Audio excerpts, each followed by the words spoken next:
Hello everyone, আমরা বাঙালিরা একটু খেতে ভালোবাসি মাছ মাংসের সাথে সাথে বিভিন্ন প্রকার সবজি।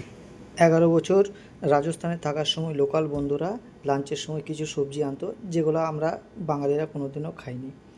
রাজস্থানের উদয়পুরে এসেছিলাম 2010-এর জানুয়ারি থেকে 2014 পর্যন্ত ছিলাম, যাকে লেক সিটিও বলা হয়।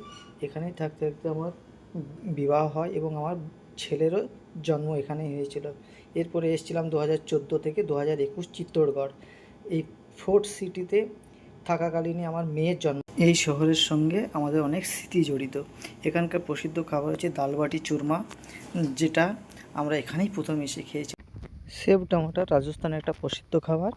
গুজরাতে চলে অনেক, এছাড়া মধ্যপ্রদেশে খায়, কিন্তু রাজস্থানে সবথেকে বেশি খায়। আমাদের যেটা চানাচুর বলে, সেই চানাচুর বা সেবকে ওরা টমেটো এবং পেঁয়াজ বিভিন্ন মশলা দিয়ে লাস্টে মটরশুঁটি দিয়ে রান্না করে। এছাড়া খেয়েছিলাম বেসন গাট্টা।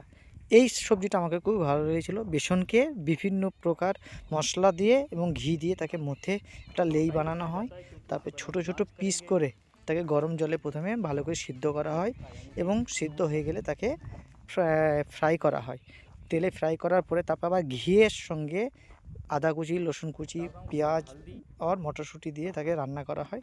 এটা রুটি দিয়ে খেতে খুবই ভালো লেগেছিলো। আর একটা সবজি খেয়েছিলাম পাঁপড়কে ছোট ছোট টুকরো করে মেথিকে মশলা দিয়ে ভেজে তার সঙ্গে পেঁয়াজ, হলুদ, লঙ্কা এবং ঘি দিয়ে বানানো হয়। রাজস্থানে বেশিরভাগ খাবারে ঘি প্রচুর ইউজ করে।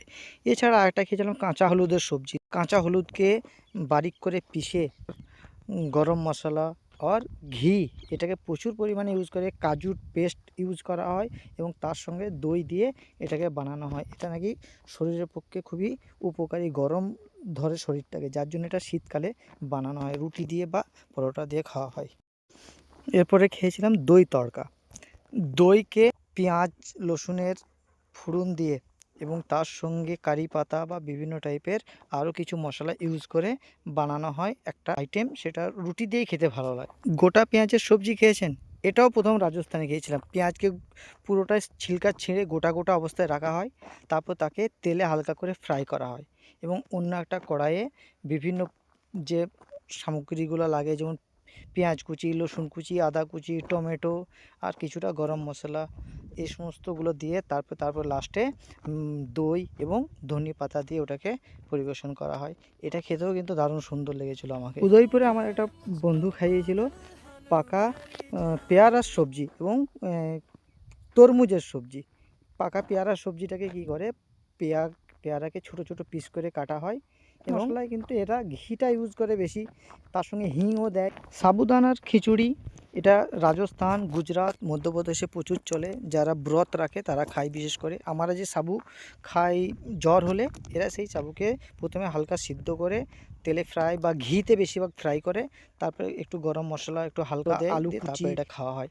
আর এই যে বলছিলাম তরমুজের সবজি, তরমুজ খাওয়ার পরে লাল অংশটা খাওয়ার পরে যে সাদা অংশটা বেঁচে থাকে, তাকে ছোট ছোট যেরকম কুমড়ো কাটা হয় সেরকম কুমড়োর মতো করে কেটে তারপরে বাকি একটা কড়াইয়ে তাকে হালকা করে ভেজে নিয়ে তার সঙ্গে পেঁয়াজ, রসুন, আদা দিয়ে সবজি বানানো হয়। কাঁচা লঙ্কার সবজি এরা খুব খায়। রাজস্থানের প্রত্যেকটি হোটেলেও পাওয়া যায়। কাঁচা লঙ্কাকে মাঝখানে কেটে বীজ বের করা হয় এবং তাতে বেসনের পুর ভরা হয়। বেসনের সঙ্গে লবণ, হলুদ, গরম মশলা দিয়ে তাকে হালকা করে ভেজে পুর বানিয়ে সেই লঙ্কার ভিতরে ভরে তাকে আবার দুবারা ফ্রাই করা হয় এবং তার সঙ্গে দই, টমেটো কুচি, পেঁয়াজ, লঙ্কা দিয়ে একটা ঝোল বানিয়ে এবং তার সঙ্গে লাস্টে দই মিশিয়ে একটা ঝোল বানানো হয়। ওটা খেতেও বেশ টকটক ভালো লাগে। একদিন আমার বন্ধু খাইয়েছিল লাউয়ের খোসার সবজি। লাউয়ের খোসাকে বারিক করে কুচি কুচি করে কেটে শিম ভাজার মতো করে ভেজে তাকে এনেছিল। আমাকে ভালো লাগেনি ভাই খেতে।